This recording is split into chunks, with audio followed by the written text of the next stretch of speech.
Shalom, selamat malam. Bersama saya Yosia Arifin. Renungan pada malam hari ini dari Pendeta Dr. Erastus Sabdono yang berjudul Menghidupkan Waktu.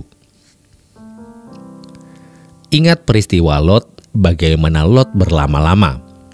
Dia tidak segera menuruti apa yang utusan Yahweh perintahkan untuk segera keluar dari Sodom dan Gomora, sehingga malaikat harus memaksanya keluar dari Sodom.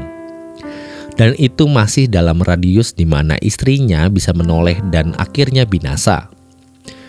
Belajar dari peristiwa Lot, kita dapati bahwa kalau kita tidak berkemas-kemas dengan benar, kita akan gagal fokus, sehingga kita gagal menyelamatkan diri dan gagal menyelamatkan orang lain. Kalau kita selalu memetakan hidup kita, hari ini mau kemana, melakukan apa, dengan siapa, berarti kita sedang belajar untuk tenggelam di hadirat Tuhan. Kita harus mempersiapkan diri untuk menjadi juru bicara Tuhan, untuk tenggelam di hadirat Tuhan. Tidak boleh melakukan hal yang tidak perlu kita lakukan. Supaya dimanapun kita berada, kita bisa menghadirkan hadirat Tuhan.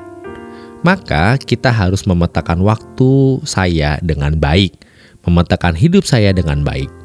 Terlebih bagi para hamba Tuhan yang melayani di mimbar. Jangan lakukan hal-hal yang tidak membuat kita ada di dalam hadirat Allah. Jangan menunda, jangan berlama-lama hidup dalam sikap yang tidak berjaga-jaga dan tidak berkemas-kemas. Kita harus berani pamit dari teman-teman dan sahabat-sahabat yang tidak takut Tuhan. Mungkin tidak kita ucapkan, tapi hati kita yang pamitan. Pamit terhadap tontonan-tontonan yang tidak perlu kita tonton. Pamit terhadap semua hal yang menyita waktu kita. Jangan sampai kita melakukan tindakan hanya karena kita mau mengisi waktu. Sebab sejatinya yang kita lakukan itu sebenarnya membunuh kita sendiri. Kita tidak boleh membunuh waktu dengan pekerjaan yang sia-sia, tapi kita harus menghidupkan waktu dengan mencari hadirat Tuhan.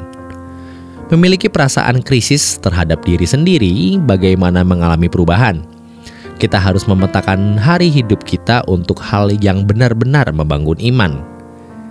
Dan jika kita melakukan hal itu, maka kita benar-benar akan memiliki perasaan cemas, perasaan krisis terhadap gelombang besar orang yang menuju kegelapan. Jika tidak, kita menyia-nyiakan kehidupan kita. Kita harus berani berbeda, nekat senekat-nekatnya tanpa batas. Dan ini adalah persiapan untuk kita pulang ke surga. Kalau kita hidup di hadirat Allah, kita tidak takut menghadapi apapun, termasuk kematian. Kita harus segera memiliki langkah-langkah konkret, merespon dengan benar nasihat Tuhan ini. Jangan hanya setuju, iya, tapi kita tidak melakukan apa-apa. Kita harus menemukan sukacita di hadirat Allah. Setelah kita menyelesaikan suatu kegiatan, kalau kita melihat ada waktu kosong untuk bertemu Tuhan, betapa menyenangkan waktu itu. Dan betapa menyenangkannya hari-hari di mana kita bisa berdoa dan berpuasa. Mari kita hidup di hadirat Tuhan. Kita akan sangat menyesal ketika menutup mata ternyata ada di luar hadirat Tuhan. Dan tidak mungkin dadakan kita bisa lalu pindah masuk ke hadirat Allah. Tidak bisa.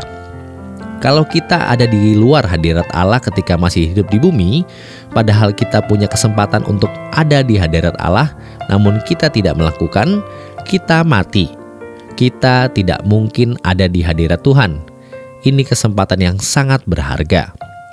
Orang bisa beli tiket mahal untuk menonton sebuah pertunjukan. Bisa berharga puluhan juta, bahkan sampai ke luar negeri untuk menyaksikan pertunjukan itu. Berada di hadirat Tuhan harganya darah Yesus. Lalu mengapa kita tidak melakukannya? Kalau kita hidup di hadirat Allah, kita adalah manusia yang mulia. Lebih dari orang kaya, orang terkenal, orang hebat manapun. Usahakan diri kita untuk selalu hidup di dalam kekudusan di mana Allah ada hadiratnya di situ. Sampai kita bisa menikmati kebahagiaan hidup di hadirat Allah itu. Dan ini bukan fantasi. Memang banyak Kristen fantasi, Tuhan difantasikan. Tetapi kita mengalami.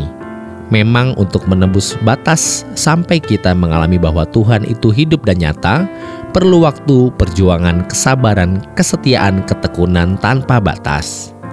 tapi Dia Allah yang hidup. Dia ada. Dan kalau kita yakin Dia ada, kita harus menjumpainya. Sebesar apa masalah kita sampai kita menjadi ketakutan, khawatir, dan cemas? Yang harus kita takutkan, khawatirkan, dan cemaskan adalah diri kita yang tidak memiliki hubungan yang harmoni dengan Dia. Dan kalau kita memiliki ketakutan, kekhawatiran, dan kecemasan seperti ini, barulah kita bisa mencemaskan orang lain, merasa cemas dan khawatir untuk keselamatan jiwa orang lain. Lalu mengapa kita tidak mau di hadirat Tuhan, hidup di dalam lingkaran Tuhan? Mengapa kita tidak berjuang untuk itu? Ingat, kalau kita tidak hidup di hadirat Tuhan sejak di bumi, kita tidak akan hidup di hadirat Tuhan selama-lamanya. Maka jangan keluar dari hadirat Tuhan. Kalau kita hidup di hadirat Allah, Allah pelihara kita luar biasa. Demikian renungan pada malam hari ini. Selamat beristirahat. Tuhan Yesus memberkati.